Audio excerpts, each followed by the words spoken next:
පටාචාරා කතාවස්තුව ශ්‍රවණය කරන්ට සූදානම් වෙන්න.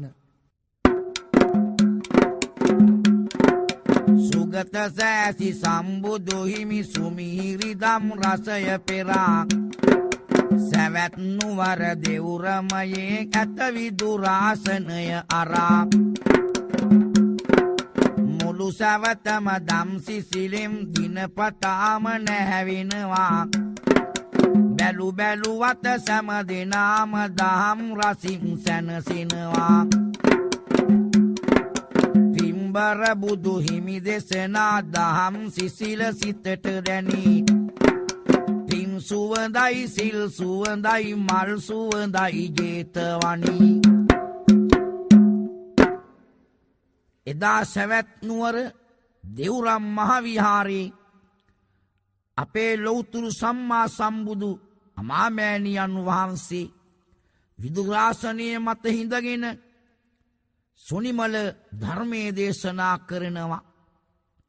සැවැත් නුවර සියලු දෙනාම ඒ ධර්මයේ ශ්‍රවණය කිරීම සඳහා සැවැත් නුවර ජේතවනාරාමයට උදේ සවස පැමිණෙනවා.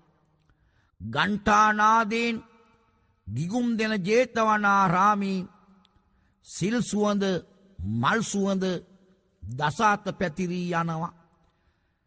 සැවැත් නුවර වැසියන් දැහැමින් දීපෙවෙත ගත කරනවා. සැවැත් නුවර මහදනවත් සිටු පවුලක් වාසය කළේ දුවත් පුතත් සිටු මැදුරේ පහන් දෙකක් ලෙස බැබලේ කිසිවක් නැති දුරාචාර ජීවිතයද කලාකාර සිටු පවුලට උන්න එකම දියණිගේ නම පටාචාර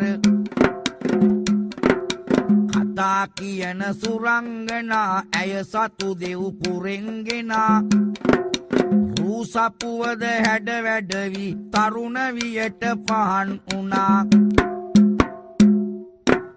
සැවැත් නුවර මහා ධනවත් සිටු යෝලක් වාසය කරනවා සිටු මාලිගාවක.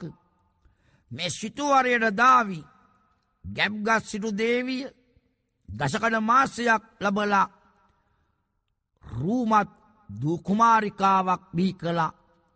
ඇයට නාමේ තැබුවා පටාචාරා කියලා. ඇයට වසර 3ක් පමණ වෙන විට දෙවැනි වට ගැබ්ගත් සිටු දේවිය පුත් කුමාරයෙක් බිහි කළා.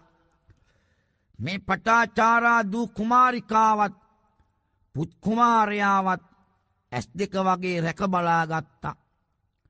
දින සති මාස් වර්ෂ ගණන් පසු වෙමින් පටාචාරා කුමරිය තරුණ වියට පත් වුණා. තරුණිය